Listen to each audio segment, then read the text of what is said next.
Hello friend, welcome to my YouTube channel. तो आज के इस वीडियो में हम आपको बताएंगे चैत्र नवरात्रि कब है और इसका सही समय क्या है। हिंदू धर्म में नवरात्रि के पावन पर्व का बड़ा ही विशेष महत्व है। पंचांग के अनुसार प्रत्येक साल में कुल 4 बार नवरात्रि का पावन पवित्र पर्व आता है, जिसमें 2 गुप्त नवरात्रि होती है। वहीं गुप्त नवरात्रि को तंत्र साधना के लिए सबसे अच्छा माना जाता है। साथ ही अन्य 2 नवरात्रि को चैत्र और शारदीय नवरात्रि कहा जाता है, जिनका हिंदू धर्म में बड़ा ही विशेष महत्व होता है। ऐसे में चैत्र ही मास के शुक्ल पक्ष के प्रतिपदा तिथि को आरंभ होती है। नवरात्रि को चैत्र नवरात्रि कहा जाता है। चैत्र मास के शुक्ल पक्ष की प्रतिपदा तिथि से हिंदू धर्म के नव वर्ष का प्रारंभ होता है। यह शुभ पर्व 9 दिनों का होता है और 9 दिनों तक पड़ने वाली इस नवरात्रि में माँ दुर्गा के 9 स्वरूपों की विधिवत अर्चना करने का विधान है। नवरात्रि में माँ दुर्गा के 9 अलग अलग स्वरूपों की आराधना की जाती है, जिनमें शैलपुत्री, ब्रह्मचारिणी, चंद्रघंटा, कुष्मांडा, स्कंद माता, कात्यायनी, कालरात्रि, महागौरी और सिद्धिदात्री माता का नाम शामिल है। नवरात्रि की इस शुभ अवधि में माता रानी का भव्य तरीके से स्वागत किया जाता है, उनकी महिमा का गुणगान किया जाता है। इसके अलावा भक्तों, यूँ तो माँ अम्बे हर पल अपने भक्तों का ख्याल रखती है, लेकिन नवरात्रि के दिनों में माता रानी की श्रद्धा भाव से पूजा अर्चना करना विशेष फलदायी होता है, क्योंकि नवरात्रि के इन पवित्र दिनों में माँ दुर्गा की पूजा अर्चना करने से जल्दी लाभ मिलता है। इसका कारण यह है कि माँ दुर्गा नवरात्रि के दौरान पृथ्वी पर निवास करती और अपने भक्तों को मनोकामनाओं को सुनती और माता दुर्गा अपने सभी भक्तों की मनोकामनाएं को पूर्ण करती है। कहा जाता है कि नवरात्रि के पावन दिनों में जहाँ जहाँ माता रानी की मूर्ति या तस्वीर सजाकर श्रद्धापूर्वक विधि विधान से पूजा अर्चना होती है, उन सभी जगह माँ अम्बे निवास करती है और अपने भक्तों की पूजा को स्वीकार करती है। साथ ही अपने भक्तों का असीम कृपा का आशीर्वाद देती है। इसीलिए माँ दुर्गा की कृपा पाने के लिए नवरात्रि को बहुत ही पावन माना जाता है। इसके अलावा भक्त माँ दुर्गा की कृपा पाने के लिए नवरात्रि में तरह तरह के उपाय करते हैं। साथ ही नवरात्रि के पहले दिन कलश स्थापना की जाती है, क्योंकि कलश स्थापना नवरात्रि का महत्वपूर्ण हिस्सा होता है। इसके बिना माता दुर्गा की पूजा अधूरी मानी जाती है। ऐसे में माता दुर्गा की कृपा पाने के लिए आपको नवरात्रि में कलश स्थापना जरूर करनी चाहिए, लेकिन कलश स्थापना करते समय आपको कुछ बातों का विशेष रूप से ध्यान रखना चाहिए, क्योंकि बहुत से लोग कलश स्थापना करते समय कुछ ऐसी गलतियां कर देते हैं जिसकी वजह से उनको माता दुर्गा की कृपा प्राप्त नहीं होती है, जिससे उनको नवरात्रि में पूजा पाठ करने का फल भी प्राप्त नहीं होता है, जिससे कि साधक को जीवन में शुभ परिणाम की जगह अशुभ परिणाम देखने को मिलते हैं। घर में नकारात्मक ऊर्जा का वास हो जाता है, जिससे घर परिवार की सुख शांति और समृद्धि में बाधा उत्पन्न होती है। साथ ही भक्त की आर्थिक स्थिति कमजोर होती है और भाग्य भी कमजोर होता है, जिससे व्यक्ति को जीवन में हर एक कार्य में सफलता हासिल होती है और बने बनाए काम भी बिगड़ जाते हैं। ऐसे में इस वीडियो के माध्यम से आप सभी को बताऊंगा कि इस बार 2025 में चैत्र नवरात्रि कब है, नवरात्रि के कौन से दिन कौन सी माता की पूजा अर्चना की जाएगी, कलश स्थापना का शुभ मुहूर्त क्या है और अब की बार माँ दुर्गा की सवारी कौन सी होगी।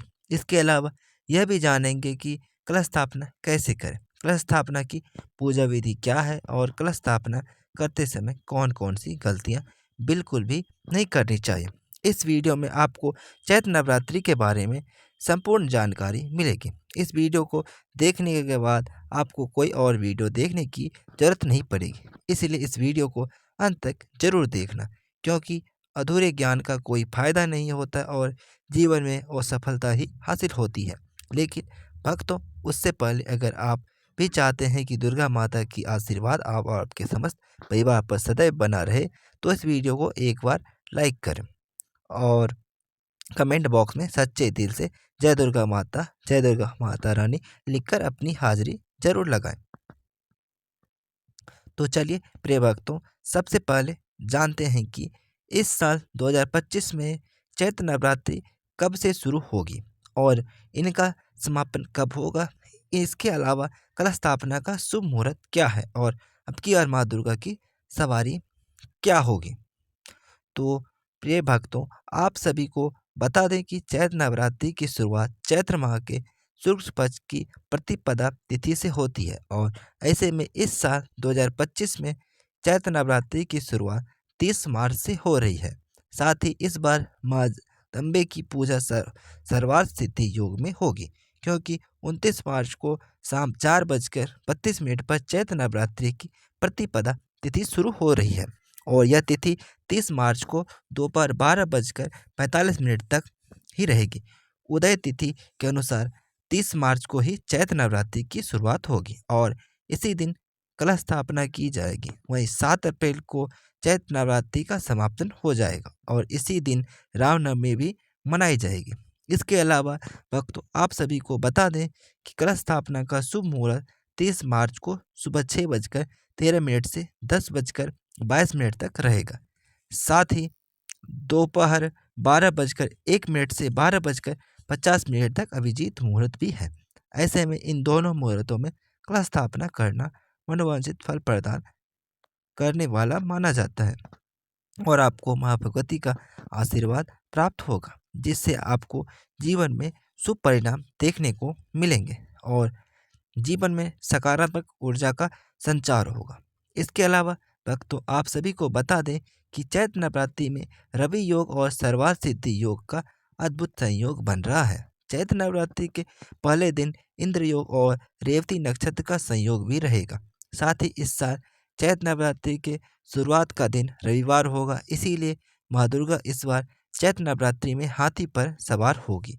धरती पर आएंगे हिंदू धर्म में देवी दुर्गा की सवारी का विशेष महत्व और इस बार उनका सवारी हाथी होना विशेष शुभ संकेत माना जा रहा है, क्योंकि भक्तों, हाथी को भारतीय संस्कृति में सुख, शांति और स्मृति और समृद्धि का प्रतीक माना जाता है और देश में शांति और समृद्धि का आगमन लेकर आएगी। तो भक्तों, उम्मीद करता हूँ कि आप सभी को यह पता चल गया होगा कि इस साल 2025 में चैत्र नवरात्रि का शुभ पावन पर्व कब मनाया जाएगा और कलश स्थापना का शुभ मुहूर्त क्या है। आइए अब जानते हैं कि चैत्र नवरात्रि कलश स्थापना कैसे और कलश स्थापना करने की विधि क्या है। एक सही मुहूर्त और प्रिय भक्तों, कलश स्थापना के लिए सबसे महत्वपूर्ण है शुभ मुहूर्त का चयन करना। ऐसे में शास्त्रों के अनुसार ब्रह्म मुहूर्त और अभिजीत मुहूर्त या फिर चौखड़िया के शुभ समय में कलश स्थापना का करना अत्यंत फलदायी माना जाता है।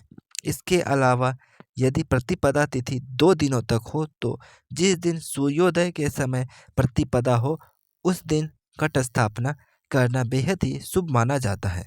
ऐसे में आपको इस बात का विशेष रूप से ध्यान रखना चाहिए कि कलश स्थापना का शुभ मुहूर्त में ही करें। ऐसा करने से आपको माँ दुर्गा की विशेष कृपा प्रदान होगी और आपको नवरात्रि में पूजा पाठ करने का पूर्ण फल प्राप्त होगा। नंबर 2, शुद्धता और स्वच्छता। प्रिय भक्तों, हिंदू धर्म में किसी भी शुभ कार्य को प्रारंभ करने के लिए सबसे पहले, चाहे आप पूजा पाठ कर रहे हो या फिर और कुछ कर रहे हो, शुद्धता का विशेष रूप से ध्यान रखना आवश्यक होता है। ऐसे में नवरात्रि की प्रतिपदा तिथि पर कलश स्थापना करने से पहले पूरे घर की अच्छे से साफ सफाई करें और उस स्थान को शुद्ध करें जहाँ पर आप घट स्थापना करने वाले हैं। आप जहाँ पर कलश स्थापना कर रहे हैं उस जगह को गंगा जल से शुद्ध कर लें, क्योंकि गंगा जल में पवित्रता और सकारात्मक ऊर्जा होती है। ऐसे में आपको गंग जल से स्नान करना चाहिए और स्वच्छ वस्त्र धारण करें। साथ ही पीले वस्त्र धारण करें, क्योंकि ये देवी दुर्गा का प्रिय रंग माना जाता है। ऐसा करने से माँ दुर्गा अत्यंत प्रसन्न होती है, साधक के अन्न धन के भंडार भर देती है। नंबर 2, उचित स्थान। जी हाँ भक्तों, कलश स्थापना के लिए स्थान का चयन भी अत्यंत महत्वपूर्ण होता है, क्योंकि यह भी महत्वपूर्ण होता है कि आप कलश स्थापना किस दिशा में कर रहे हों, किस स्थान पर कर रहे हैं। ऐसे में आपको इस बात का विशेष रूप से ध्यान रखना चाहिए कि वास्तु शास्त्र और धार्मिक मान्यताओं के अनुसार पूजा स्थल को उत्तर पूर्व दिशा में रखना सबसे शुभ माना जाता है। उत्तर पूर्व दिशा को ईशान कोण भी कहा जाता है, सकारात्मक ऊर्जा को आकर्षित करता है। ऐसे में यदि घर में मंदिर है तो कलश को मंदिर में स्थापित करें, अन्यथा उत्तर पूर्व दिशा यानी कि ईशान कोण में एक स्वच्छ और शांत स्थान पर चौकी रखकर स्थापना करें। ऐसा करने से घर में सकारात्मक ऊर्जा का संचार होता है। पूजन सामग्री। प्रिय भक्तों, कलश स्थापना के लिए कुछ आवश्यक पूजन सामग्रियों की आवश्यकता होती है, क्योंकि इन सामग्रियों के बिना कलश स्थापना अधूरी मानी जाती है। इन पूजा सामग्री में तांबा, पीतल, मिट्टी का कलश, गंगा जल, आम के पल्ले और नारियल, मौली, सुपारी, चावल, दूबा, सिक्का, हल्दी, कुमकुम, पुष्प, पंचामृत आदि प्रमुख हैं। कलश में गंगा जल भरने से कलश पवित्र हो जाता है और उसमें सकारात्मक ऊर्जा का संचार हो जाता है। लेकिन आपको इस बात का ध्यान रखना चाहिए कि आम के पल्लों को कलश के चारों ओर इस प्रकार लगाएं कि उनका मुंह बाहर की ओर निकला रहे। ऐसा करने के बाद नारियल को लाल कपड़े में लपेटकर मौली बांधें और उसे कलश के ऊपर रखें। लेकिन यह कार्य करते हुए शुद्धता का विशेष रूप से ध्यान रखना चाहिए, नहीं तो आपको शुभ परिणाम की जगह अशुभ परिणाम देखने को मिलेंगे। नंबर 5, जौ। प्रिय भक्तों, कलश स्थापना के दौरान जौ बोने की परंपरा भी अत्यंत महत्वपूर्ण होती है। इसके बिना पूजा अर्चना करने का फल प्राप्त नहीं होता है और आप इस गलती की वजह से माँ दुर्गा की कृपा से वंचित भी रह सकते हैं, जिससे आपको जीवन में अशुभ परिणाम देखने को मिलेंगे। ऐसे में नवरात्रि की प्रतिपदा तिथि के दिन पूजा स्थल पर मिट्टी की परात में स्वच्छ मिट्टी डालें और उसमें जौ बीज बो दें। साथ ही इन जौ को प्रतिदिन जल अर्पित करें। आपको विशेष रूप से यह ध्यान रखना है कि यह सूखने ना पाए। इसके अलावा नवरात्रि के 9 दिन में यह जो अंकुरित होकर बढ़ते हैं, यह शुभता और उन्नति का प्रतीक माने जाते हैं। यह भी मान्यता है कि जो बढ़ने की गति से घर की सुख समृद्धि और सुख शांति का अंदाजा लगाया जा सकता है। ऐसे में यदि जो हरे भरे और लंबे होते हैं तो यह अत्यंत शुभ संकेत होता है, क्योंकि हरे भरे जो जीवन में सकारात्मक ऊर्जा लेकर आते हैं और यह माँ दुर्गा की कृपा दिलाने में सहायक होती है। नंबर 6, देवी की मूर्ति। जी हाँ भक्तों, कलश स्थापना के बाद माँ दुर्गा की मूर्ति या चित्र को पूजा स्थल पर श्रद्धापूर्वक विधि विधान से स्थापित करें। फिर देवी को लाल चुंदरी, फल, माला और आभूषण अर्पित करें। साथ ही माँ दुर्गा को लाल रंग के फूल अर्पित करें, क्योंकि माँ दुर्गा को लाल फूल अति प्रिय होते हैं, इसीलिए उन्हें लाल गुड़हल या गुलाब के फूल अर्पित करें। इसके अलावा अगर आप अखंड ज्योति जलाना चाहते हैं तो उसे 9 दिनों तक जलाए रखें, लेकिन ध्यान रहे कि यह बीच में बुझ ना पाए, वरना यह आपके लिए अशुभ साबित हो सकता है। तो फ्रेंड्स, तो भक्तों, यह भी कलश स्थापना करने की विधि। चलिए अब जानते हैं कलश स्थापना करते समय कौन सी गलतियां भूल कर भी नहीं करनी चाहिए। लेकिन अगर अभी तक आपने इस वीडियो को लाइक नहीं किया है तो इस वीडियो को एक बार लाइक जरूर करें, आपके लिए लाते रहें।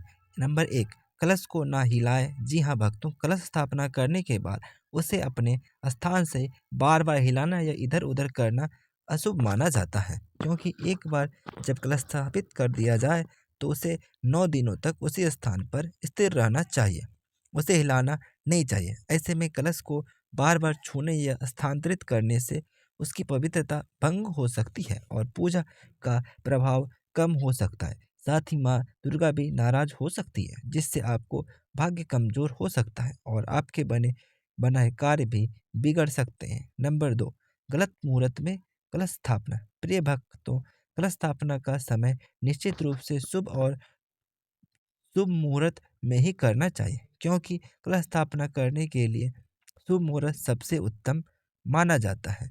शुभ मुहूर्त में कलश स्थापना करने से माँ दुर्गा भी अत्यंत प्रसन्न होती है और साधक को अपनी असीम कृपा प्रदान करती है। ऐसे में यदि कोई व्यक्ति शुभ मुहूर्त में स्थापना ना करके अशुभ मुहूर्त में कलश स्थापना करता है तो शुभ परिणाम की जगह अशुभ परिणाम देखने को मिलते हैं। बने बनाए कार्य भी बिगड़ जाते हैं, भाग्य भी कमजोर होता है। साथ ही साधक की आर्थिक स्थिति भी कमजोर होती है, जिससे उस साधक को जीवन में आर्थिक तंगी जैसी समस्याओं का सामना करना पड़ता है और जीवन दुर्भाग्य में बदल जाता है। नंबर 3, कलश का जल। प्रिय भक्तों, कलश में भरा गया जल पवित्र होता है और इसे पूजा के दौरान छूते समय विशेष सावधानी बरतनी चाहिए। ऐसे में किसी भी अशुद्ध हाथ से कलश को ना छुएं और इसके जल को गंदा ना करें। साथ ही इस बात का ध्यान रखें कि कलश स्थापना में अशुद्ध जल ना भरें। यदि गलती से कलश का जल अशुद्ध हो जाए तो इसे बदलकर नया गंगा जल डालें और पुनः पूजा करें। ऐसे में नवरात्रि के अंत में इस जल को किसी पवित्र स्थान, तुलसी के पौधे, पीपल के वृक्ष या नदी में विसर्जित करना चाहिए। ऐसा करने से घर परिवार पर दुर्गा की विशेष कृपा बनी रहती है और साधक को आर्थिक स्थिति मजबूत होती है, जिससे साधक को जीवन में आर्थिक तंगी जैसी समस्या का सामना नहीं करना चाहिए। नंबर 4, खंडित सामग्री। जी हाँ भक्तों, कलश स्थापना में उपयोग होने वाली सभी पूजन सामग्री शुद्ध होनी चाहिए। किसी भी प्रकार की टूटी फूटी या खंडित वस्तुओं का प्रयोग पूजा में नहीं करना चाहिए, क्योंकि यह अशुभ माना जाता है। यदि पूजा में टूटा हुआ कलश, फटा हुआ नारियल, सूखे या मुरझाए हुए फूल या खराब सुपारी का उपयोग किया गया तो यह पूजा को निष्फल कर सकता है, जिससे माँ दुर्गा नाराज हो सकती है और माँ दुर्गा की कृपा से वंचित रह सकते हैं।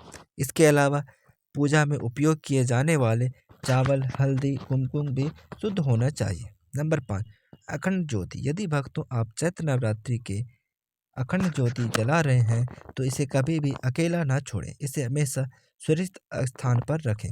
ध्यान रखें कि हवा या किसी अन्य कारण से यह बुझ ना जाए, क्योंकि अखंड ज्योति को जलाए रखना देवी की कृपा प्राप्त करने के लिए बहुत महत्वपूर्ण होता है। अगर किसी कारण बस अखंड ज्योति बुझ जाती है तो इसे पुनः प्रज्वलित करें और माता से क्षमा याचना करें। अगर अखंड ज्योति बुझ गई और आपने माता से क्षमा नहीं मांगी तो आपके पूरे बर्बाद हो जाएंगे। आपको नवरात्रि में पूजा पाठ करने का फल प्राप्त नहीं होगा, बल्कि आपको जीवन में अशुभ परिणाम ही देखने को मिलेंगे। आपको जीवन में हर एक कार्य में असफलता हासिल होगी। नंबर 6, जूते, चप्पल। तो प्रिय भक्तों, आप सभी को बता दें कि कलश स्थापना के बाद पूजा स्थल को पूरी तरह से पवित्र और स्वच्छ रखना आवश्यक होता है। कई बार लोग भूलवश पूजा स्थल के पास जूते चप्पल पहनकर चले जाते हैं, जो कि अशुद्धि का प्रतीक है। इससे पूजा स्थल की पवित्रता और भंग हो जाती है और देवी की कृपा बाधित हो सकती है। ऐसे में पूजा स्थल में हमेशा नंगे पैर जाएं और वहाँ की साफ सफाई का पूरा ध्यान रखें, क्योंकि माता लक्ष्मी भी वहीं पर वास करती हैं जहाँ पर साफ सफाई और शुद्धता रहती है। इसीलिए आपको इस बात का विशेष रूप से ध्यान रखना चाहिए। नंबर 6, कलश का मुंह। प्रिय भक्तों, आप सभी को बता दें कि कलश का मुंह कभी भी खुला नहीं रहना चाहिए, उससे किसी चीज से ढक देना चाहिए। अगर आपने कलश को किसी ढक्कन से ना ढका तो उसे चावल से भर दें और उसके बीचों बीच एक नारियल भी रखें, लेकिन ध्यान रखें कि कलश का मुंह खुला ना रखें, वरना दुर्गा माता का आपसे नाराज हो जाएगी। आपको नवरात्रि में पूजा पाठ करने का फल प्राप्त नहीं होगा और आपको माँ दुर्गा का क्रोध का सामना करना पड़ सकता है। कलश के ऊपर नारियल। प्रिय भक्तों, आप सभी को बता देते कि शास्त्रों में नारियल को भगवान गणेश का प्रतीक माना जाता है, जिसमें त्रिदेवों यानी कि ब्रह्मा, विष्णु और महेश जी वास होता है। शास्त्रों के अनुसार चैत्र नवरात्रि के दौरान कलश में नारियल रखते समय कुछ नियमों का पालन अवश्य करना चाहिए, वरना इसका उल्टा प्रभाव पड़ सकता है। ऐसे में नवरात्रि में कलश पर नारियल रखते समय नारियल का मुख नीचे होना चाहिए और इसके अलावा अगर आप नारियल का खड़ा करके रखते हैं तो उसका मुंह ऊपर की ओर होता है, तब रोग बढ़ता है, यानी घर में रहने वाले लोग अधिक बीमार होते हैं। साथ ही अगर नारियल का मुख पूर्व दिशा की ओर होता है तो साधक की आर्थिक स्थिति कमजोर होती है, आर्थिक हानि होती है। तो प्रिय भक्तों, यह थी वह गलतियां जो बिल्कुल भी चैत्र नवरात्रि में कलश स्थापना करते समय नहीं करनी चाहिए, वरना माँ दुर्गा नाराज हो जाती है, पूरे नवरात्रि का फल बर्बाद हो जाता है। और अगर जानकारी अच्छी लगे तो हमारे वीडियो को लाइक करें। Thanks for watching my videos.